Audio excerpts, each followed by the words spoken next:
Yo, what's up guys, I will show you all the best graphics settings in GTA 5 for both PC and console, so you can make your game look beautiful and vibrant with high FPS. I will showcase settings for low range, mid range and high end PCs and near the end for consoles. Y'all have been asking for my graphics settings for a long time, so I will start with my PC settings. First, open your pause menu, go to settings and then to graphics. So these are high-end PC settings, and by the way, all these settings are for GTA 5 Enhanced. Pause, game on, focus loss doesn't really matter, but I have it turned on. Now this next one is probably already the most important setting. Here you can change your resolution and refresh rate. This all comes down to what kind of monitor you have. I have a 4K 240Hz monitor, so I can select 3840 by 2160 with a refresh rate of 240Hz. If you change the screen type setting to full screen borderless, it should automatically adapt to your monitor. So it might even be the case that you have a high refresh monitor, but the game setting is still only set to 30 or 60 Hz, so change that and it will increase your FPS, cause the refresh rate of your monitor is the same amount of frames per second you will get in GTA 5. I have frame limit turned off and then VSync as well as Nvidia Reflex on. VSync helps reducing screen tearing and Nvidia Reflex reduces system latency and increases PC responsiveness. Then we move on to the ray tracing settings. I of course have that on, cause this will make your game look 10 times better. Ray tracing is pretty much the reflection in other objects and surfaces. So for example here, I have the camera pointed at this window and you can exactly see what's happening in the reflection. So it won't just be a blurry reflection, but it will be detailed. It also helps with water reflections, so if the streets are wet it will look really cool. I have all these ray traced options on Ultra, high resolution ray traced reflections on and ray tracing scene BVH quality very high.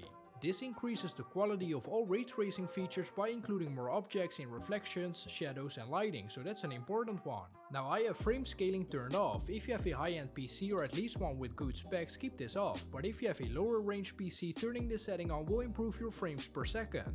Now here we have a brand new setting which only got added last week, frame generator.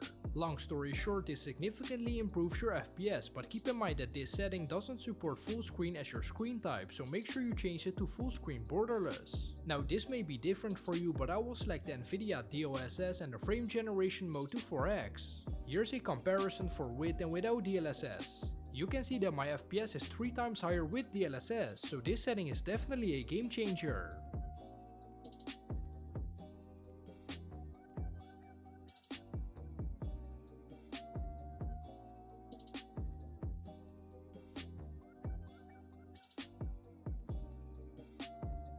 Coming back to my settings, sharpness turned up all the way, and then in the quality settings from top to bottom, very high, times 16, ultra, very high, ultra, ultra. Moving on to the lighting, ultra, ultra, very high, on, and maxed out. Post FX ultra, high, and I have motion blur strength off, but some people prefer to have this on. It pretty much slightly blurs the screen when you quickly move your camera around to give it a speedy effect. For the scene settings, I just have everything maxed out. This will make the game feel more lively cause there will be a lot more NPCs and cars. High detail streaming while flying is turned on. Later in this video I will show what high-end graphics settings versus low-end graphics settings look like.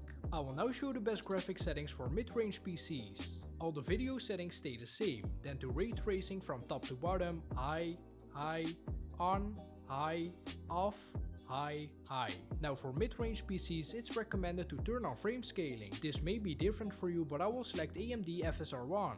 When it comes to the quality options, you can select performance, quality or ultra quality. These each have a different impact on your video memory.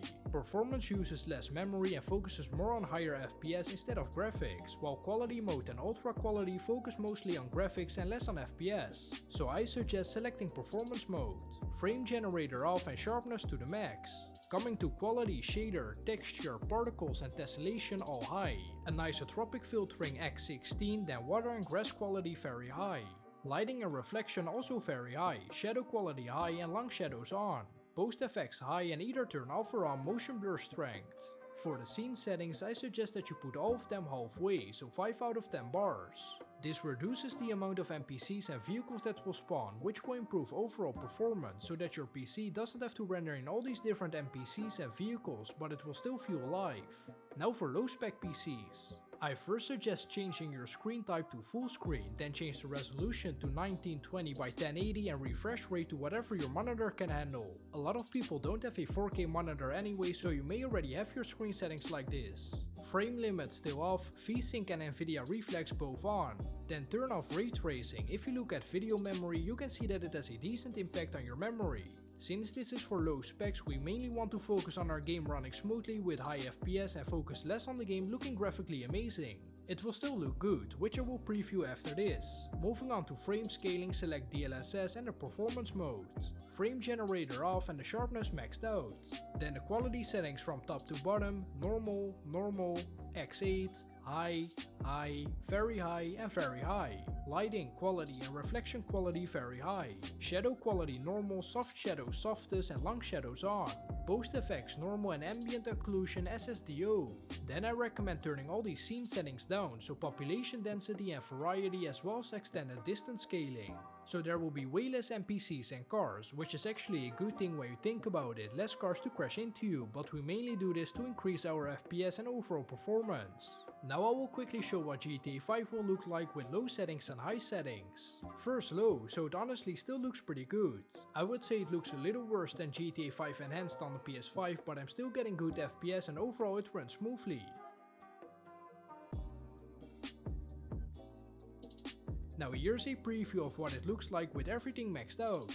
You can see that everything looks vibrant, sharp and just beautiful. Reflections are insane, especially looking at the chrome car, and I hope you can see everything as well as me, but that depends on what type of screen you're watching this on and the video resolution you selected.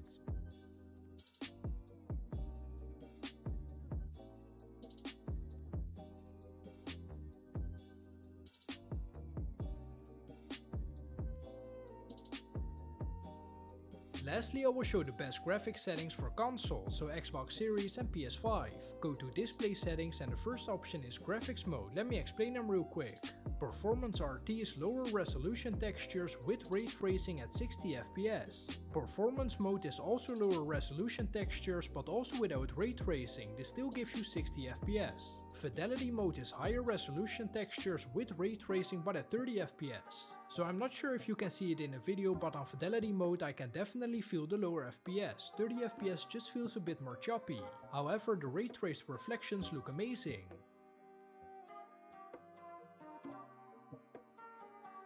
Now performance mode, you can see that the reflections are blurry and I can't see much detail in the chrome paint job, but at least I now have 60 FPS. That's why the best graphics settings for console is performance RT. This gives you really smooth gameplay while still getting those nice ray traced reflections and high resolution textures, and of course 60 FPS. It's pretty much a mix between the other two graphics modes. So hopefully this video helped you out. Leave a like if it did and I will catch you in the next one. Bye bye.